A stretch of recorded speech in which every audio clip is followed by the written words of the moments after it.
Every June for the last 21 years, a group of farmers in the township of Lincoln in the Niagara region have taken the issue of water scarcity into their own hands.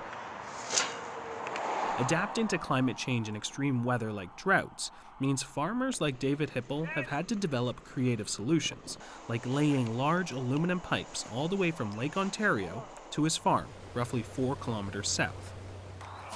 So this would be one of the smaller ones? Yeah, usually this is probably from one that is to line up with the connections.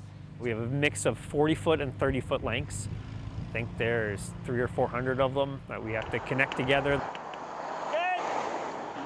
That means feeding pipes through culverts and vegetation, and under railroad tracks, and even a 6-lane highway, the QEW. It takes 6 of us 2 full days between driving trailers around, filling trailers, unloading trailers, connecting pipe. And at the end of the season, David and his team have to repeat the process in reverse, packing up the pipes so they don't burst from the looming cold winter weather. It's labor-intensive work during an especially busy time for farmers like Hipple, Have to go in the ditch more? Who has roughly 60 hectares of land to cultivate.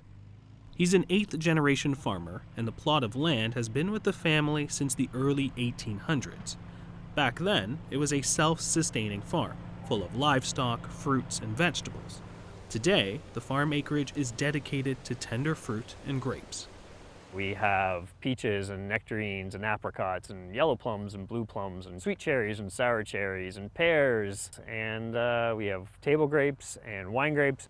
The farm is also fitted with a giant pond spanning 1 hectare, 4 meters deep, and holds about 18 million liters of water. It's the main source of water for the farm's drip irrigation system. But that is not enough. We fill it up hopefully in the winter, and once that storage was gone, we were done irrigating for the season. Didn't matter if that was June or September. There's years it's been both. We've realized we were only doing 50% of what we had because we didn't have the water. In prime growing season, Hipple estimates he would need about 15 liters of water per tree per day. And with about 500 to 700 trees a hectare, you don't have to be good at math to know that adds up quickly. And for a region that's known for growing tender fruit and grapes, it's a problem many farmers must contend with. Most tender fruit in Canada is grown here. 95% in Ontario is in the Niagara region. Water is an important part of the equation in farming. The one variable, and one that's getting harder and harder to predict, is weather. Drought-like conditions, heat waves, prolonged rains, and early frost can do serious damage to a farmer's crops. Well, we certainly demonstrated the impact of drought in 2016. That was a drought year. Basically, it reduced the crop size by about 25%, but it also decreased the crop value by about 30%. What many consumers may not know is tender fruit in Canada is federally regulated and must be a certain size before it can hit store shelves. Peaches, for example, need to be a minimum of 5.4 centimeters in diameter before they can be marketed. So if you don't have irrigation, you don't make that size, that fruit becomes lost. So that's food waste, lost revenue. We calculated out the difference in value, gross value to the crop in that drought year was about 15 million. The irony of it all is the Niagara region is surrounded by fresh water. Lake Ontario to the north, the Welland Canal and Niagara River to the east, and Lake Erie to the south. What's frustrating for the farmers is they see all the water around us, the envy of the world right here with all the water, and we're not getting it to our trees. When you're working with a system that you're going to need for an entire season, and it requires assembly as though it were building blocks, there's something absolutely impractical about that. For nearly 2 decades, farmers and local politicians have been pushing for a permanent irrigation network that would connect farmers to a consistent source of water. The plan is finally gaining momentum. This is infrastructure. This is pipes in the ground. It may not be your traditional definition of pipes in the ground, but it's pipes in the ground. The future generation will be upset at us if we don't get water to our farms here in Niagara. We have a lot of growth in our communities in the GTHA. And we have to make sure that there's food to feed families. We're supposed to feed the nation, and we're happy to do that, but we need the tools to get us to that point. The current proposal is to create a region-wide system which farmers, both small and large scale, could buy into and take water. It would see a grid of buried pipes delivering water to Lincoln and St. Catharines. Installing an irrigation system of such scale will require a lot of money, and details about how the water will get to farmers still needs to be hammered out. You know, if you're coming from the lake, then you're going to need pumps because of the elevation. Ideally, if we could do it using gravity-fed systems from the escarpment, that would be probably the least expensive and the less energy required. You don't have to travel far to see an example of a fully functional irrigation system. Parts of Niagara-on-the-Lake currently use an open ditch system. So right now we're in the village of Queenston.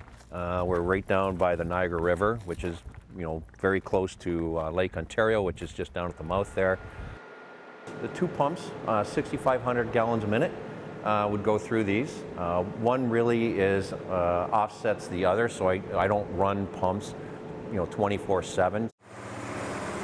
The system consists of pumps that push water to supply channels that then flow into a series of drainage ditches that farmers can then tap into. So we draw out of the Niagara River here beside us, and about 25 feet off, there's intake structure that's down below. It sits about 25 feet below the water here, and it draws water up through the two pumps that we have on the inside here. The town has similar pump houses across the municipality. In its simplicity, the system works well, but it does have its challenges. For one, the system doesn't reach all of Niagara-on-the-Lake's farmers. And secondly, the cost to use the system can be difficult for small-scale farmers to absorb. There is also the issue of regular maintenance of the ditches. One of the biggest problems has been the invasive Phragmites, a dense, fast-growing, perennial grass. What Phragmites does in a channel, what would have to happen, in a standard 1 meter wide channel, they said to get the same volume of water through a 1 meter channel, the channel would have to be 10 times as wide. So you can tell when you have a kilometer of Phragmites, and it's so aggressive that it's choking out the systems. Regular maintenance is something Hippel knows all too well with his system in Lincoln. There's always the unexpected, either a pipe wears out and it bursts, you got to pull it out and replace it, or someone, some fun and throw rocks at a pipe and it bursts, or car accident drives in the ditch and bursts the pipe. When it comes to a regional irrigation network, the hope is to get shovels in the ground in a couple of years. The system will have its challenges and deal with barriers like highways, railroads, the unique topography of Niagara, and support from all levels of government. And such an undertaking that's permanent, affordable, and reliable will need to happen soon. I don't think we've got a whole lot of time to fool around. If we continue to have major droughts and we don't have water to support our farmland, then there just isn't going to be food in the future. It's going to be so costly that it's going to be even more of a hardship than it is now.